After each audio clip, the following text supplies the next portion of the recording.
Wrestling is life. Wrestling is life. Wrestling is life is wrestling. Welcome, everyone, to another episode of Wrestling is Life is Wrestling with Cody Diener. I am Cody Diener, and I am a professional wrestler. I'm a professional wrestling producer with TNA Wrestling. I'm a traveling professional motivational speaker going all across the nation, delivering my story and the lessons I've learned along the way to youth everywhere. I am also a professional father. Yeah, professional dad to 4 awesome kids and a professional husband, kinda, whatever that means, to one beautiful wife. And I'm a professional podcaster. Yep, I'm a pro now. This is my podcast. I've been doing this for a while now. Oh, not a year, but we're getting close to almost 1 year of doing this. Man, time has flown by. When I started this project almost 1 year ago, I was like, man, hopefully I can just get to 1 year of these episodes. Let's see if I can do it. And we're getting close, guys. We're getting close to the first year, the 1 year anniversary of Wrestling is Life is Wrestling, which is a show that brings you professional wrestlers, professional wrestling personalities, the lessons they've learned along the way in their life. Because why? Well, wrestling is life, and life is wrestling. We are here for part 2 with David Penzer.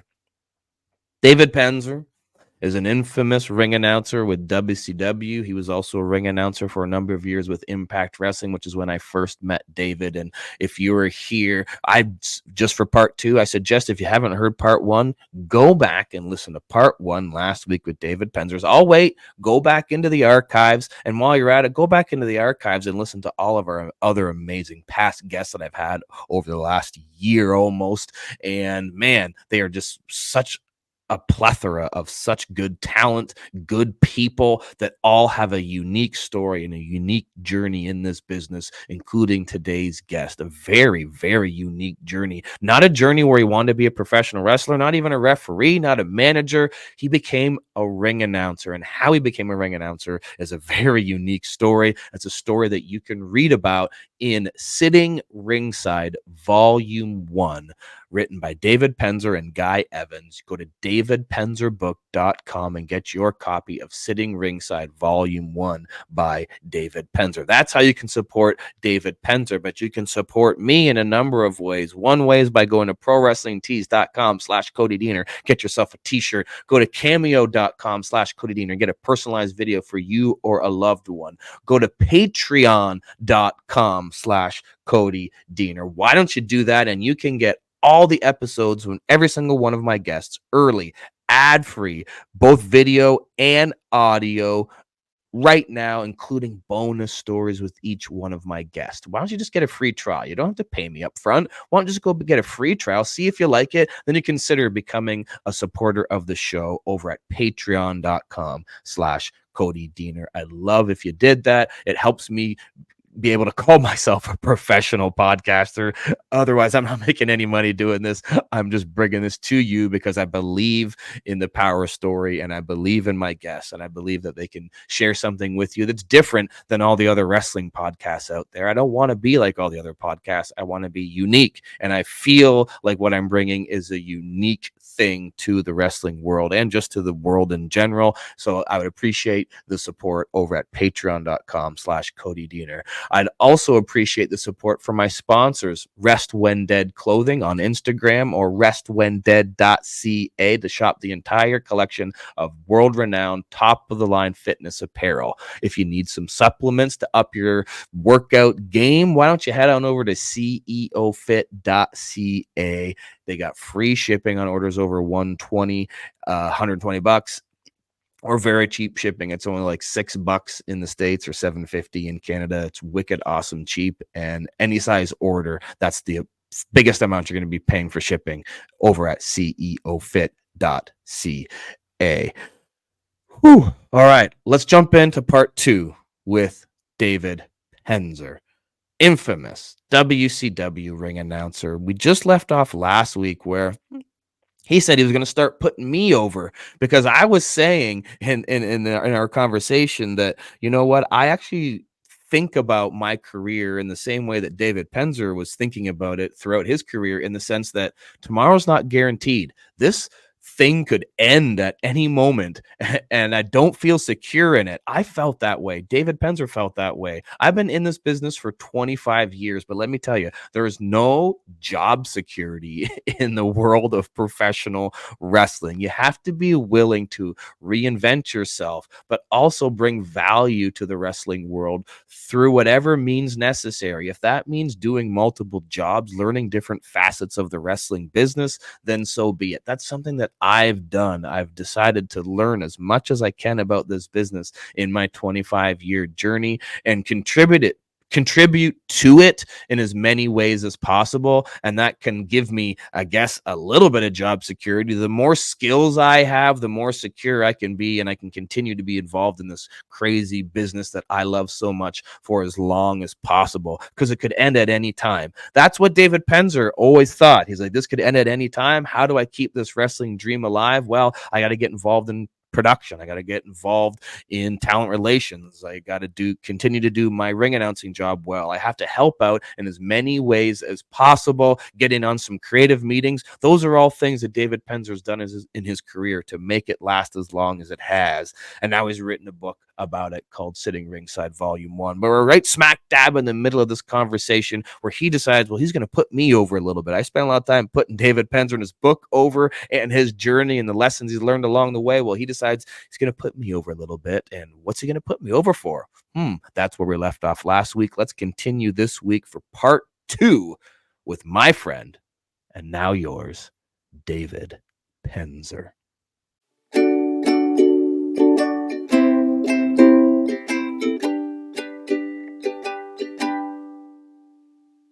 I've been in this business now. It's crazy when I even think about it. I've been in the wrestling business 25 years, Penzer. Wow. But I've never felt it, just like you, I've never felt secure in it at all.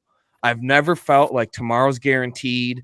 I've kind of always felt like you write in the book, how do I keep this going? How do I keep this dream alive? And you say in the book you wrote, I did everything with an unrelenting attitude. You got to keep showing up, Penzer. I thought you got to do your job. You got to work hard. You got to do extra shit. Help out in production. Just do anything to keep this dream alive. I can relate to that so much, Penzer, in that, like, I got to figure out what can I do. I just got to keep showing up, learn as much from this business as I can. I want to learn as much as I can, make myself useful in different ways. Like, that was the attitude that I had when I decided that I wanted to be a producer and help with agenting, because I knew this in ring, I'm only going to have so much time in the ring. I love this business. I want to be in it. Maybe I can help and do some production. And then that happened, and I'm doing that, and it's adding value, both to me as a talent, but also I'm learning more things in the business, because I know tomorrow's not guaranteed. You're not saying that in the book, like, this is all the things that I've learned and I'm going to pass this knowledge on. However, for someone like me, and I think the readers, if they just take it that way, it is super helpful, Penzer. Like, there's a lot of lessons in here, and that being one of them, like you just said, that tomorrow's not guaranteed. And I think that's an important lesson for not just people in the wrestling business, but for any business or any aspect in life. I think that's an important lesson. For sure. And yeah, time to put you over. I've seen it, over 4 years or so, reinvent yourself multiple times, and always, listening to others, seeking advice, seeking input, not being offended if people were, said, but, maybe this would be better. I've been watching what you've been doing, and there's no doubt in my mind that, about 99% of that probably was your idea. Yes, it's true. And and then, being a producer, and then, at a time where they needed some help in talent relations, you jumped in there. There's a lot of my story in your story. And maybe that's why we got along so well. Maybe it is. I think so. But yeah, but that's really the way to do it. And it's not just wrestling, that's life, Go for it. Yep. And, and don't be afraid to, try other things, like I said, you took a major risk when you shaved your head and turned heel. You had been this lovable baby face your whole career, or everything I had seen of it. Yes, and true. So and it worked. I mean, it upped your profile tremendously. So thank you, Penzer. Thank you. Yeah, I appreciate that. And I dig the new, you make the decisions thing, and I've been watching that. And, one of these days offline, we need to talk about like if you have a plan B and a plan C, if what you think is going to happen doesn't happen. Yeah, but well, once we shut the cameras off and stop on the microphone, we can chat. It hasn't. I've realized, in watching that gimmick, that you're assuming that the crowd's going to do one thing, but it's very hard to assume about a wrestling crowd in 2024. Maybe in 1979. Yeah, well, here's a fun tidbit. The Penzer, it did happen on one of the first things that we did, and I anticipated it. We were in Philly, and we had set it up. I was gonna be wrestling one of the grizzled young vets, and I will give this inside baseball because you were in on these production meetings, Penzer. Like in the production meetings, they're like, okay, Cody's going to give the fans this choice. And we actually set it up. We say, this might happen or this might happen. And we actually have to plan for both options. And in Philly, we assumed which grizzled young vet they were going to pick. But the one guy planned out a match with me. I had to plan out matches with both of them. Oh, wow. And 10 minutes before we went out there, Penzer, you're going to love this. 10 minutes before we go out, I turned to them and go, hey, they might pick both. And they go, what? I go, they might actually say they want me to wrestle you both, and we're going to have to just do a handicap match on the fly. And they're like, and I think that's what happened, isn't it? That's exactly what happened. We got out there and they actually picked both. And I went, all right, here we go. I guess I'm fighting you both. And then we went and we did a handicap match on the fly, Penzer. Well, that's not easy, man. No. Mad props for you. Even taking that risk is, every time that you walk out of that curtain, you are taking a chance, but you got to take chances to get places. That's right, and that's part of your story. It's kind of like it's a kind of a mini lesson, and that really encapsulates things in your story. Taking risks, taking chances. But I mean, wrestling to me is most fun when it's best when it's fun and like unpredictable, and you don't know what's going to happen. So that's one thing that I'm really enjoying about it. Even though it's a risk and it can be nerve-wracking, it's also fun. And I've been doing it long enough that I believe in my ability and know, you throw any situation at me, I can make it work. But it's been fun for me. So let's keep this rolling on talking about wrestling, because there's a couple things that are very wrestling specific that stood out to me in the book, and I'd like to maybe talk to you further about. One that I loved from a fan's perspective is some of the things that you said about Kevin Sullivan, and one of them was really enlightening to me, and I thought was so cool because I'd never thought about it before, and you give a really unique wrestling perspective on it. And that is related to Kevin Sullivan, the Dungeon of Doom, and Hulk Hogan's heel turn. You write in the book, whenever anyone says the Dungeon of Doom sucked, Kevin Sullivan will say, yeah, it did, but there was a reason for it, and it ultimately worked for that reason. And then you say, without the Dungeon of Doom angle, and admittedly, it did suck, we wouldn't have had what happened next. And what happened next is Hulk Hogan turning heel. I never thought of it that way. I never knew that, but I found that fascinating, that even though Kevin Sullivan knew that the Dungeon of Doom might have been a little cartoony, might not have been super realistic, and yeah, to some fans it might have sucked. However, it was necessary to gain Hogan's trust so that he trusted Kevin Sullivan. And then when in the future down the line, when Kevin Sullivan went to him to suggest turning heel, he had built up that trust. And then we had the NWO, all because of Kevin Sullivan being willing to do the Dungeon of Doom. That is a freaking fascinating wrestling tidbit. Yeah, and even Kevin putting Jimmy Hart in the Dungeon of Doom, because Jimmy Hart came in with Hulk and was his confidant. Yeah, I go into great detail about it in the book, but just the quick version. Kevin, knew that he had to gain Hulk's trust because this is a whole new company and Hogan's coming in and doesn't really, in WWF, he knew who he could trust, and he had his people. In WCW, other than Jimmy, there weren't that many people there, and Kevin had never really worked with Hulk since Hulk had become a phenomenon. And so he wanted to surround him, and Kevin said he knew the Dungeon of Doom sucked, but he wanted to surround him with larger-than-life characters, big guys that Hulk could put over, and make him comfortable. And even putting Jimmy Hart in there and stuff like that, the Giant, that was a Hulk idea. And of course, even though he was green as grass, Kevin jumped on that because he saw Hulk was into it, because of the Andre the Giant comparison. And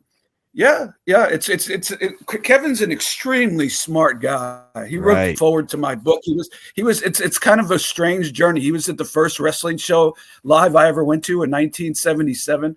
Cool. And he's become a friend and a mentor and a colleague. But yeah, he's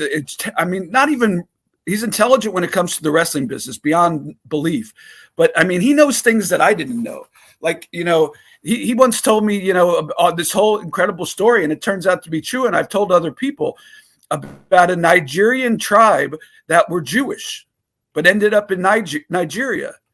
So if you see some African American, some black people who are Jewish, and there's one, he was the backup. I can't think of his name. My fantasy football friends would be very disappointed, but he was the backup for Aaron Jones in the Green Bay Packers running backs. Okay. And last year and the year before, I could see the guy's face. Anyway, it doesn't really matter, but he's Jewish. And he's from that tribe. His family's from that tribe. And when they were talking about it one day, and I had some people, I was at a bar with some people, and they were talking about, the 4 Jewish football players who have made it to, to start in the NFL at a Super Bowl, I think it was, or the playoffs. He was one of them. Everybody's like, how is he Jewish? And I'm like, oh, there's a Nigerian tribe. And people were like, how the hell did you know that? And I said, oh, this guy, Kevin Sullivan, who I work with about, for all my years in the wrestling business, told me that years ago. And, wow. And he also taught me, perhaps Kevin did, and I'd write about it in the book, perhaps the greatest life lesson that I ever learned. And I passed on to my children, and I've lived by it. Mm-hmm. And without saying how we got there, because it's a unique story, he taught me that everybody screws up. But when you try, but if you just say, I screwed up, I'll learn from it, and I'll try to never have it happen again, people respect that. If you try to put the heat on somebody else, which is what I did at the time, right. Yes. Then people lose respect for you. And he told me that story, and I remember where I was standing in the building in Orlando at the Amway Arena to this day. And vividly recall it. And like I said, I've taken that knowledge and I've lived my life like ever since he said that day. It clicked. It clicked in me. You try to make an excuse. Everybody screws up. Nobody's perfect. But you try to make excuses, people start rolling their eyes. You take responsibility, people respect that. And I taught my children that, and I'll teach my grandchildren that, knock on wood. And, and Kevin taught me that. So he's a huge part of my journey in so many different ways. And so perfect for him to write. So perfect for him to write the foreword to a book I never thought I was going to put out.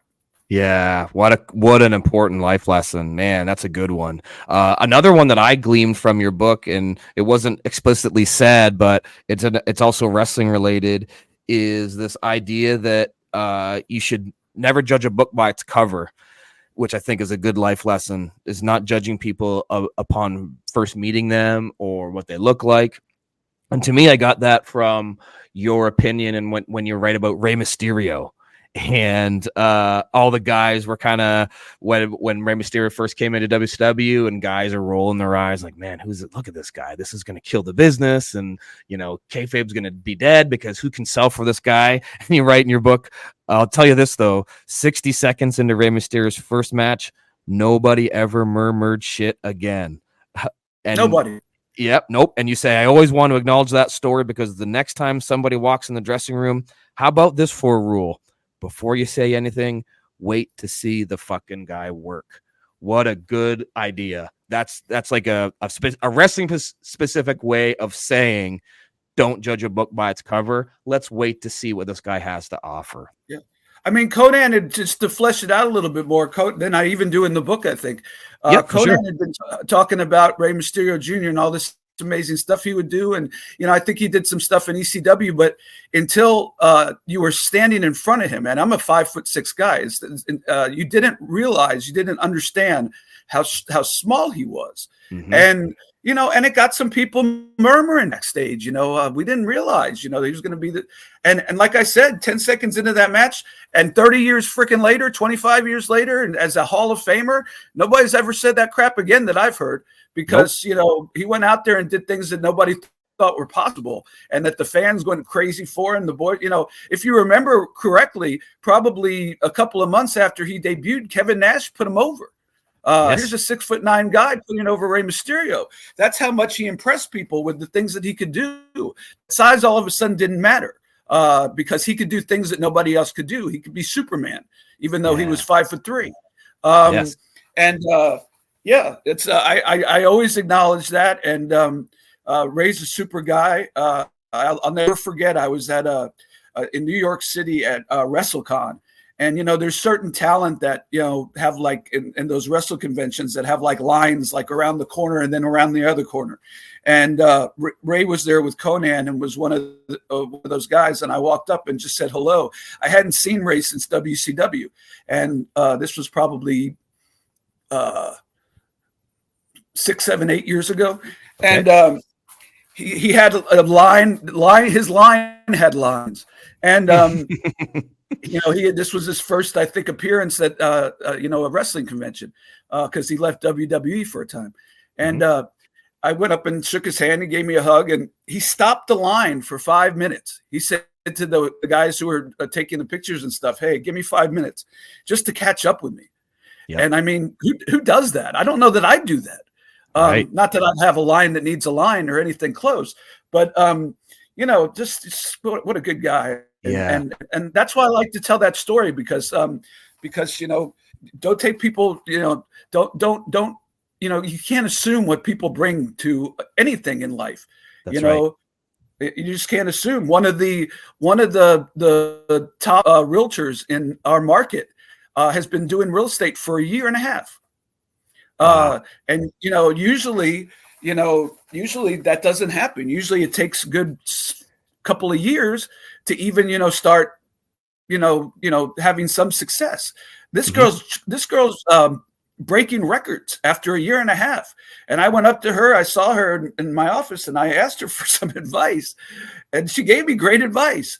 And, awesome. Hell, I could have been like, oh, I've been doing this 10 years and she's been doing it. You know what? She's way more successful than I am. That's all that freaking matters. So find out why she is and how I could get a little bit of that insight to make myself more successful.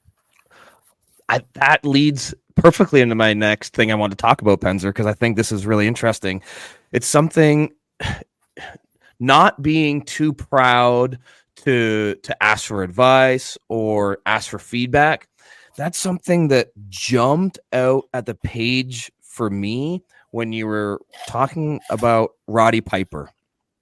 You write about Roddy, and one of the things that you said, you speak very glowingly about Roddy, just like Rey Mysterio is such an awesome guy. I got to work with Rey Mysterio probably when he left WWE, probably right around the time that he stepped out of line for you. I got a Rey Mysterio story that maybe I can share with you later, but I want to be respectful of your time. But yes, I agree. Rey Mysterio is so awesome. So was Roddy Piper. You spoke glowingly about him, and you said that whenever he saw you, he'd give you a hug, bring you in close, put his arm around you and say, "Hey, how you doing? How's the family?" He was the warmest person in those situations. And then this is what you said that I found fascinating. When Roddy Piper met a fan would say, "Roddy," they'd say, "you're my hero. I'll never forget the angle with Jimmy Snuka." Roddy would say, "Thank you so much. If you don't mind me asking, what did you like about it?" Man, what a good way of approaching life. Instead of Roddy being like some wrestlers and being like, "Oh man, I've been in this business forever. leave me alone. Stop bothering me. Stop being a mark. Okay, great. You like the Jimmy Snuka thing. Yeah, whatever. Roll your eyes. Nope. Roddy takes it as an opportunity to go and learn something and say, well, what did you like about it? Because you're going to learn something about how to be a better wrestler. When a fan gives you specific feedback and tells you what you like about it, then he can apply that to his trade. Just like you're going to this realtor who's only been doing it for a year and a half, you're willing to learn something because they're really good at it. I try to approach wrestling the same way like Roddy Piper. Like, if a fan says they enjoy something I'm doing, I'm not just going to go, yeah, thanks, and walk away. I try to be like Roddy Piper and go, well, if you don't mind me asking, what did you like about it? Because I could learn something and make myself better. Lose the pride, lose the ego. If Roddy Piper can, then I can too. Like, I think that's some pretty damn important advice and ways to live your life that can help you be successful, don't you think? Yeah, and Roddy was an extremely warm, engaging guy. And if you know a little bit about his story of his, he went through some rough times when he was a child. I'm familiar with that. Yep. He's like my top three. One of my top three guys ever is Roddy Piper. He's amazing. And he references a little bit about it in his book, which is In the Pit with Piper, which I was the tour manager for.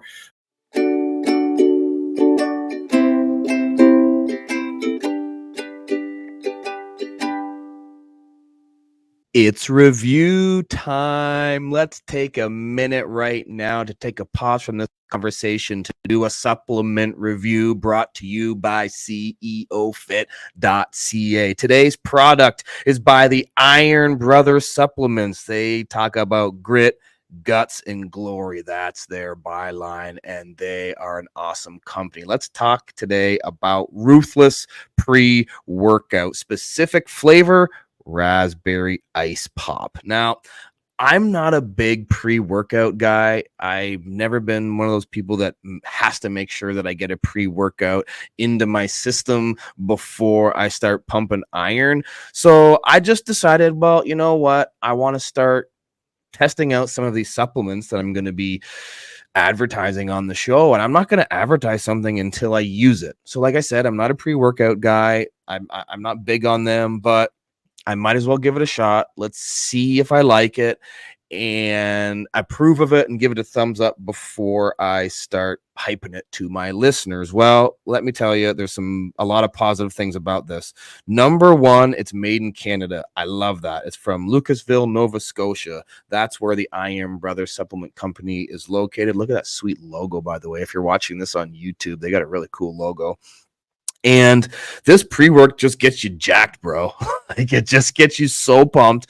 And the first time I took a dose, I was like, man, I was just feeling it through my body. I was getting jacked. I was lifting heavier and more than I was ever lifting. And then for my second workout, I looked and realized, oh, I took twice as much as needed.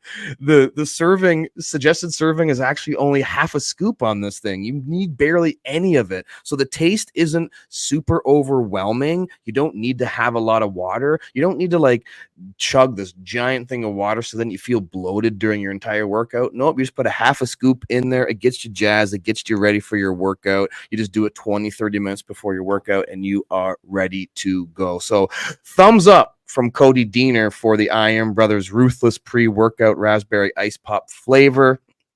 If you like, your raspberry, your blueberry, your strawberry, any berry, I very much suggest that you get this berry ice pop flavor from the Iron Brothers, and you get it today at CEOFit.ca.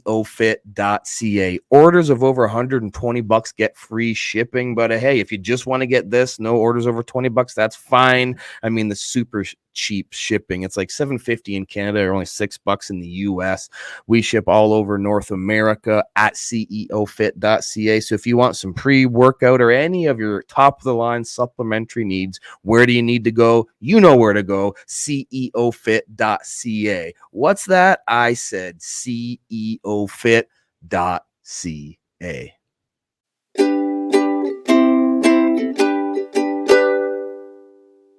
He should be anything but warm. Mm-hmm. And I don't even know the particulars of what he went through. I just know he really doesn't talk about his life until he's 15 years old and he started getting into the wrestling business. I've never heard him acknowledge his life before 15. So for him to be that warm and quite frankly, for him to even be functional is pretty freaking amazing. So, yeah, it was a wonderful experience. And look, he had a side where, he was a businessman. And if he didn't, there were times where in the back of the tour bus, after every signing, after every day, we'd have a meeting to go over the day. And there were times where he'd go, he'd say, guys, this is what we're going to do moving forward. And there wasn't a conversation.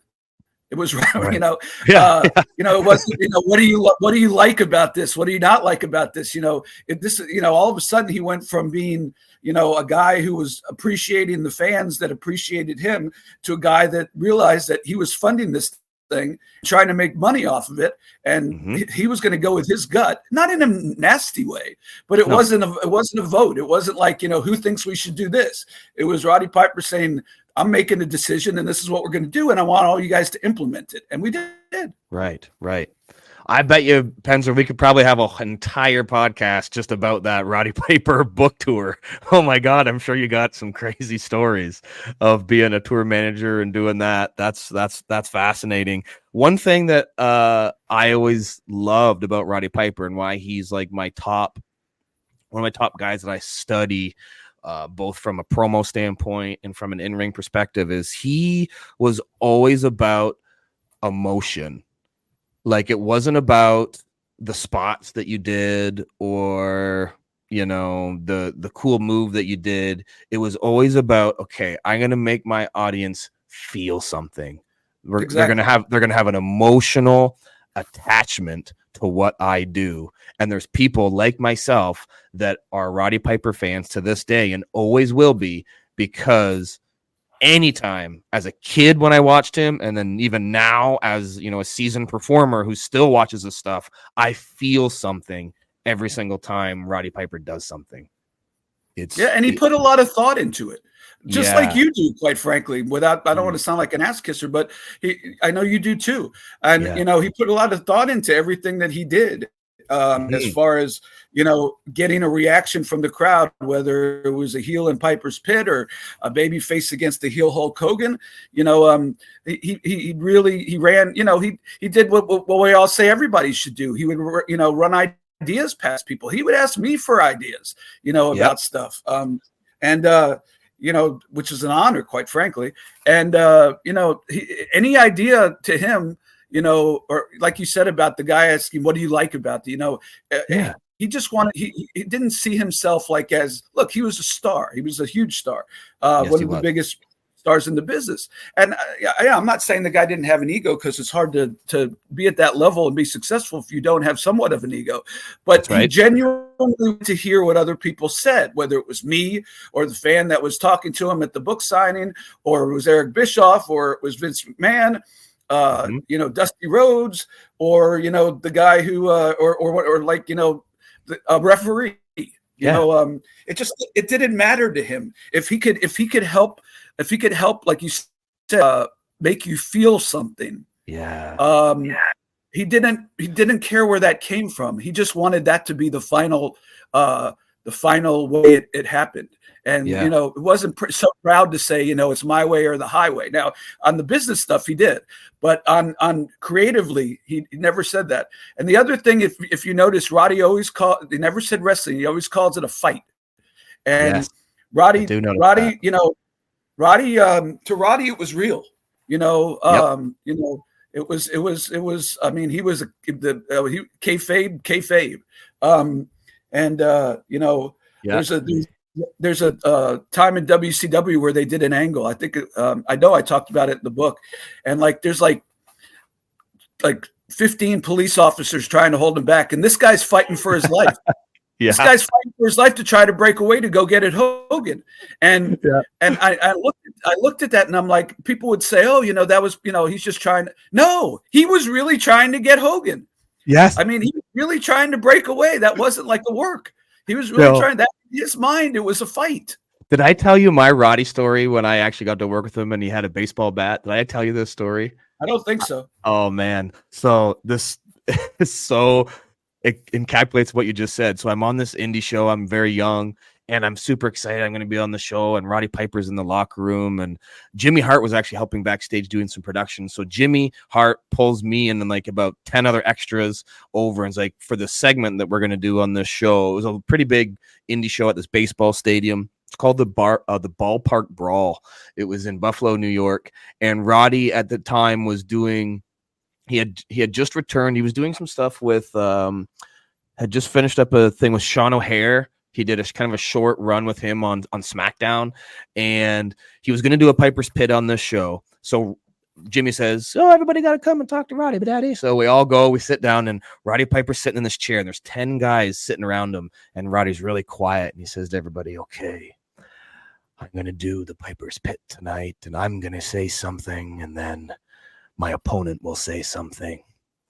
Then I'll say something and then he'll say something. And then I'll say something again. And then he'll say something else. And then when he says something else, I'm going to pull out the baseball bat. And when I pull out the baseball bat, I'll start swinging. That's when you guys come out one by one. And just be ready, because with that bat, I'll be swinging.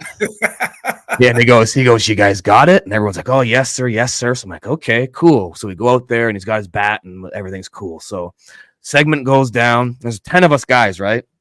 So all these other guys are super eager. I had been in the business for a while, so I'm eager to work with Roddy Piper, but I'm not so eager that I'm at the front of this line with these other 10 guys. So I kind of hang out at the back of this line. So all these guys start running out to the ring. So I'm like the 10th of these 10 guys, right? Running from the outfield to the ring to get in there. I see the first guy jump up in the ring. He gets one step into the ring, and Roddy blasts this guy in the knee. Crack. I'm like, oh, man, that looked like a shoot. Next guy gets in, gets over the rope, boom, hits the guy in the arm. He goes down screaming. Third guy gets in, crack. This guy's head explodes. Blood is all over this guy's face. I take one look at that third guy, and I'm like, holy shit. Roddy is going to murder me with that bat, because the first 3 guys that got in that ring got smoked by that bat. I get to the ringside. I see 9 other guys get completely their ass handed to him by Roddy Piper. Penzer, I don't even jump up on the apron. I do a U-turn and I run back to the locker room and go, there's no fucking way I'm getting in that ring and letting Roddy Piper hit me with that bat. Because it was a shoot to him. He's like, no, he was feeling it, and he was going to make that real that night. And geez, there was there's 3 or 4 hospital visits after that Roddy Piper segment. It was awesome. And it wasn't because it wasn't because he wanted to hurt people. No, it's not. It was because to him it was real. It was real to him. He just didn't have any other mindset. Right. You want me to blow your mind? Yes, I do. I booked that show. What? That Ballpark Brawl show? I was the ring announcer for that show. I booked that show. I did the first 3 Ballpark Brawls with the guy. It was the Buffalo Bisons, and the general manager was a wrestling fan. Christopher Hill. And I have a chair in my office. The front row chairs where they paint them up and stuff. Yes. That has Ballpark Brawl and has Piper thing on there, and it has I had Piper sign it, and I never knew what I was going to do with it. Well, now I know. Oh, I'm gonna give it to you. Oh, Penzer, that is amazing. Thank you, Penzer. That's freaking wow. We'll have to find a way to get it to you, though, because I don't know how you send a chair. But right. Oh man, I love it. That is so amazing. That is so cool. I don't even know what to say to that, Penzer. Because you literally just blew my mind. That totally blew my mind. I'm so happy that I brought up that story. I had no idea that you were involved in that. And that was like one of my early, like those Ballpark Brawls, those early ones. They were the first like bigger shows that I was doing as a young talent. I wasn't even Cody Deaner at that time, Penzer. I was wrestling as Cody Steele. And so I was like the young talent. I was hooked up with kind of the local Buffalo, Rochester Indies at the time. So I would have been brought in for that. And oh man, that is so fascinating. I can't wait to put that chair in my office too. I want to be conscious of your time. You've been giving me a lot so far, but I do have one thing that I really have to talk to you about that I thought was it just blew off the page at me, Penzer. And you might not even remember writing this, but to me, it's really helped me, this thing that you say, a good way of analyzing and thinking about territory wrestling versus modern wrestling, because I feel like a lot of people, maybe a lot of old timers or people that, were fans of the old way of wrestling, they kind of pine for the old days. Like, oh, it used to be like this. Back in my day, they did it this way. And now, everything's exposed and kayfabe's dead and they're doing things now. And which I understand that way of thinking, but something that you said in your book just really stood out to me. And it's a difference between these two words: emotion versus intrigue.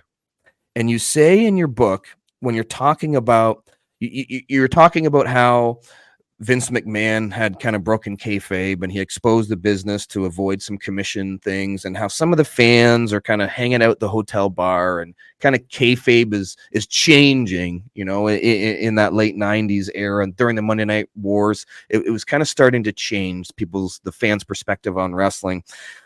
And you say in the book, at this point, the psychology of the business changed, in my opinion.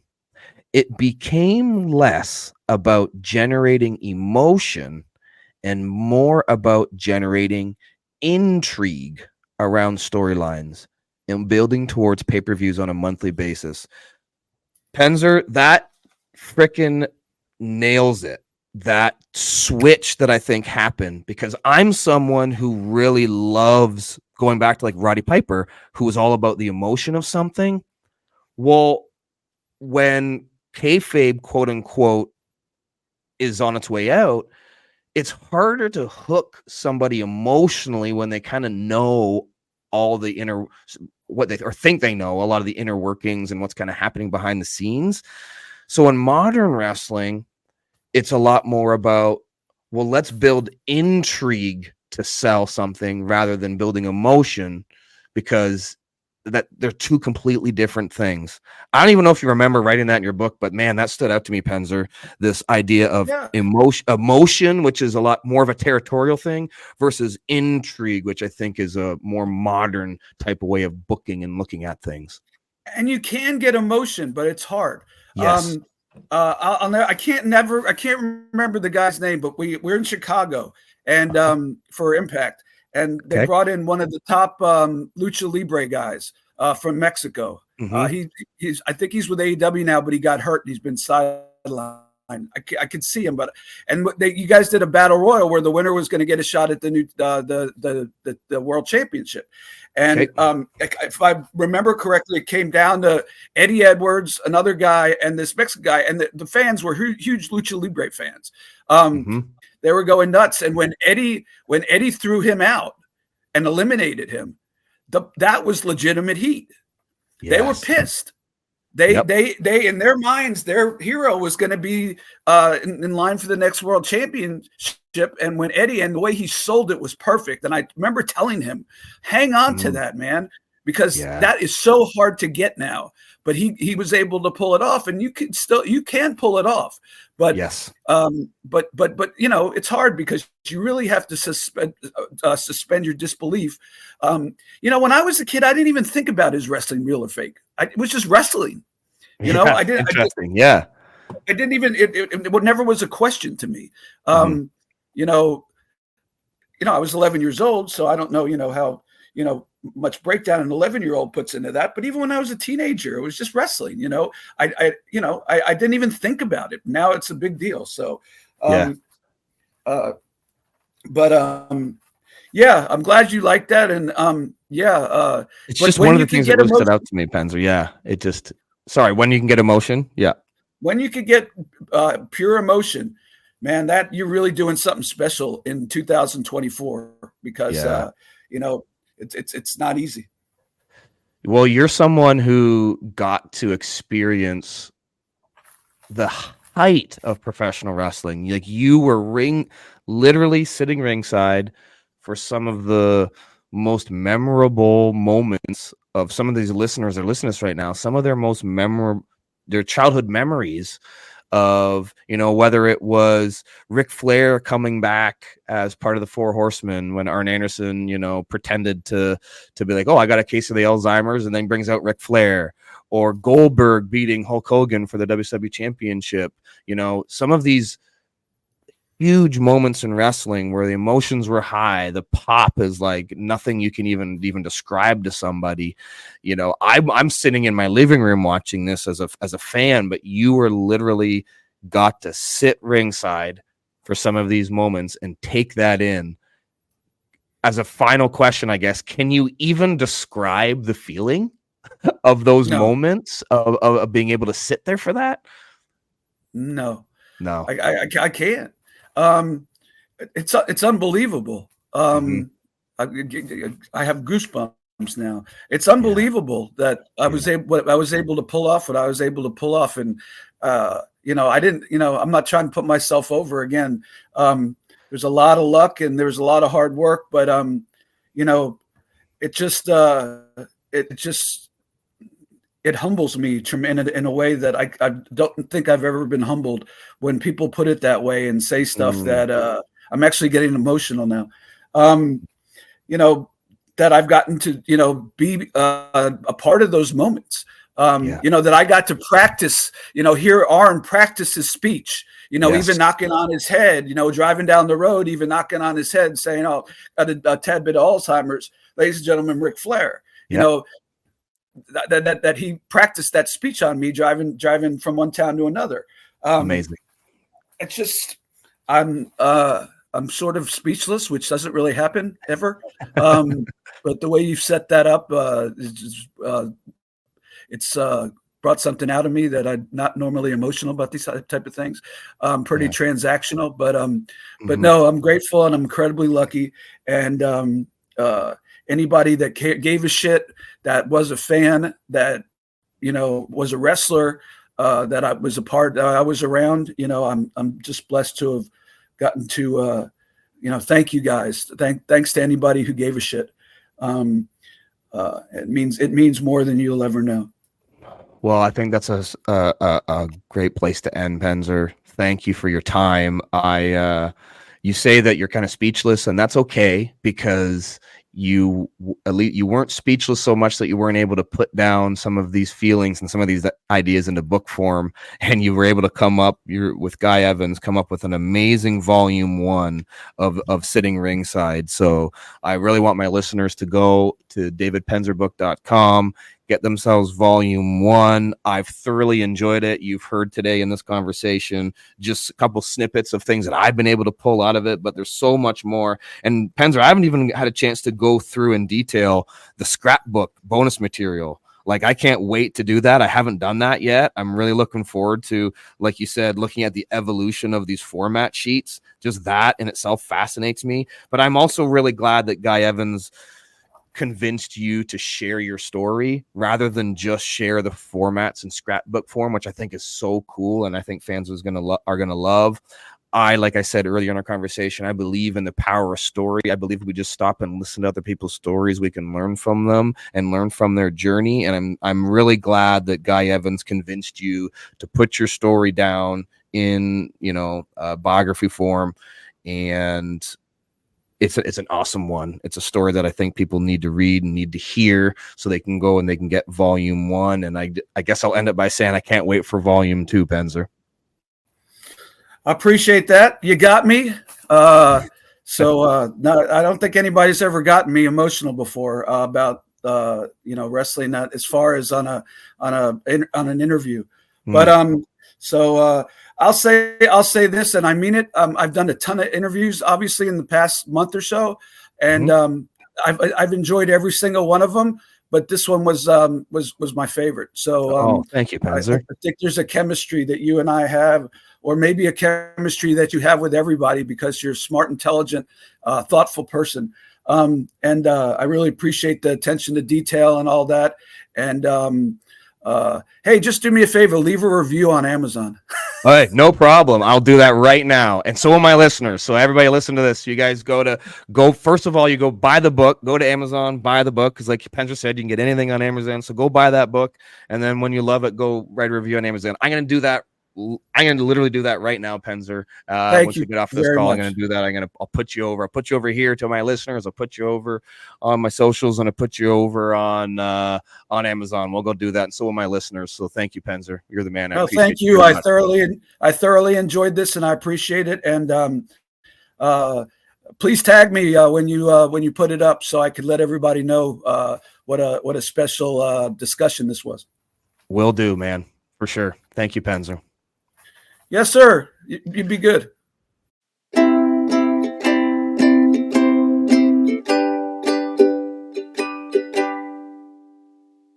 That's going to do it for another week of Wrestling is Life is Wrestling with Cody Diener, and part 2, the second and final part, with infamous WCW ring announcer David Penzer.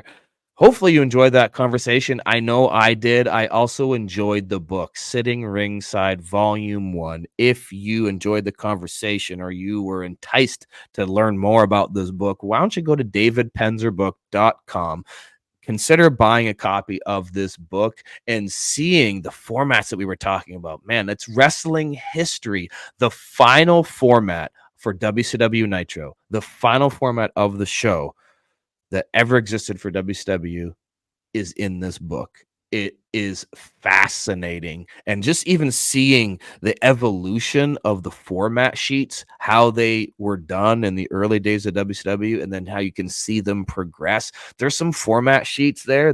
I just looking at it the other night. There's some format sheets of late WCW, like 99, 2000 Vince Russo era. And there's some like in-ring promos that are written out on that format sheet. You did not see written out promos on any format sheets in early 90s for WCW that you'll see in this book. But by the time they get to the late 90s or 2000s, yeah, you actually see a couple promos written out, some monologues. That's how they're written on the format sheet, as a monologue from a wrestler, including one by Ric Flair for an in-ring promo against Vince Russo. Interesting stuff, fascinating stuff. You can go pick that up right now at davidpenzerbook.com.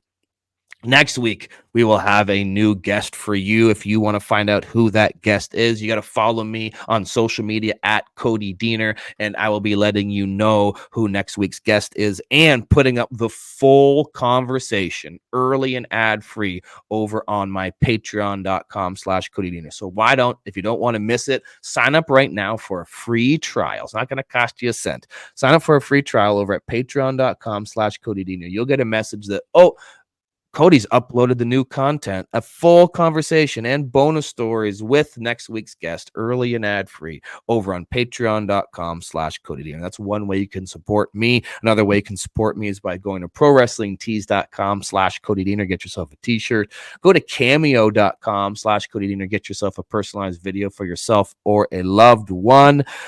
Or if you want to advertise on this show, I'd love to get some more advertisers. I mean, I got my OG advertisers. I got Rest When Dead clothing on Instagram, restwhendead.ca to shop the entire collection of fitness apparel. I got CEO Fit, the best supplements in the game, ceofit.ca. But I'd love to get some more advertisers. If you would like to consider advertising your business on this show, let me tell you, the advertising works. Rest When Dead, they continue to support me. They continue to work with the show. So does CEO Fit. Why? Because it's getting results. If you would like to advertise on this show, hit me up. ads@CodyDiener.com. That's ads@CodyDiener.com. And if I enjoy your product, if I think that your product is worth advertising, I will support it. I do not say yes to everybody that reaches out to me to advertise on the show. I've had a number of people reach out and I've turned them down, either because the product didn't sit right with me in terms of wanting to advertise that product, or I didn't see the quality in it and I didn't want to push that on my listeners. So I'm only going to advertise something that I believe in for you guys. So if you want to advertise with me, why don't you hit me up? We can have a conversation at ads@CodyDiener.com. If you'd like to bring me to your wrestling event, to your indie show, I'm taking indie bookings all through the summer and into the fall. You can get a hold of me at bookcody@CodyDiener.com. That's bookcody@CodyDiener.com. I'm also a professional speaker. If you'd like to bring me to your school or youth event, you can hit me up. Go to chrisgrayspeaks.com. That's Gray with an A, chrisgrayspeaks.com. I'm starting to fill up my fall schedule, going into schools, doing assemblies, doing workshops, getting kids pumped and excited and inspired and motivated for the upcoming school year. Do that by going to chrisgrayspeaks.com. You can bring me to your school. If you want to see me at an event, I'm super busy as this weekend. If you're listening to this when this episode drops, this weekend, June 14th and 15th, I will be in Chicago for tomorrow night Against All Odds, and the following night, and the 15th, for television tapings for TNA Wrestling. To learn more, if you want to get tickets, if you're in the Chicago area, go to TNAWrestling.com and just keep your eyes peeled for all the wicked awesome content that we'll be putting out over the next few days that I'll be filming in Chicago, June 14th and 15th. On June 22nd, I'll be in Hamilton, Ontario, returning to Top Tier Wrestling to defend my Steel City Championship. The following weekend, on June 28th and 29th, I'll be in Philly at the 2300 Arena, EC Dub Arena, again for TNA Wrestling. If you want to get tickets for those events, go to TNAWrestling.com. Then on the 4th of July, I will not be in the USA. Celebrating the 4th of July. No, I'll be in Sudbury, Ontario on Thursday, July 4th for Rock Solid Wrestling as part of the Italian Festival. We do a show every year for the Italian Festival. It gets bigger, better every single year. That's where I'll be. Sudbury, July 4th. Check out Rock Solid Wrestling on social media. Learn how you can get tickets for that event. Then on July 7th, I will be with Border City Wrestling in Essex, Ontario for the Essex Fun Fest with all the families, all the mums and dads and aunts and uncles and grandmas and grandpas that just want to come out and watch a really fun, family-friendly event. Where do they go if they are in the Windsor area? They go to Essex, Ontario to the Essex Fun Fest. They go to Border City Wrestling. That's where I'll be on Sunday, July 7th, spreading my love of professional wrestling with families all across the Essex Fun Fest. Then it continues with in July. Oh man, this is huge. This is awesome. If you haven't heard, well, you're hearing it now for the first time, but I'm sure it's not the first time you've heard this.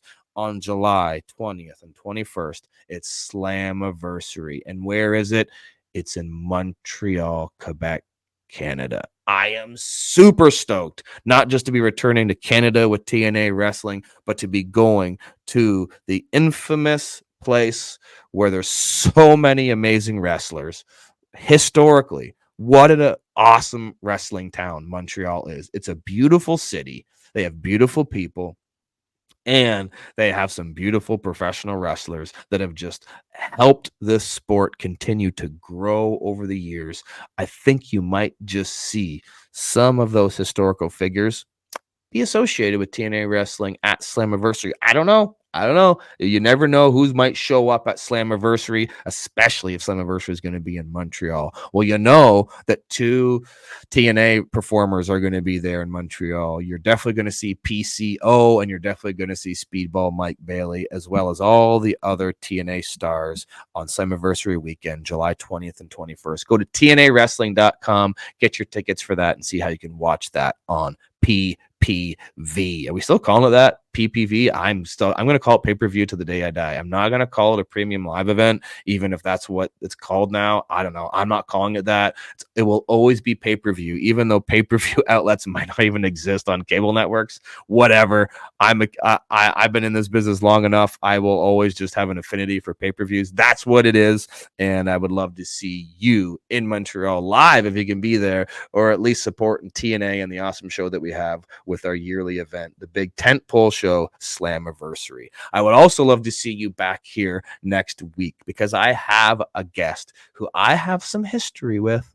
I got some history in this business with this person. They are going to share some stories with me and you. And when they do, we are going to learn the same thing that we learn every week, but in a very unique way because everyone's story is different. Everyone's journey is different. However, we're still going to learn the main lesson that we learn every week. And that is what? that wrestling is life. Is wrestling. We'll see you next week, guys.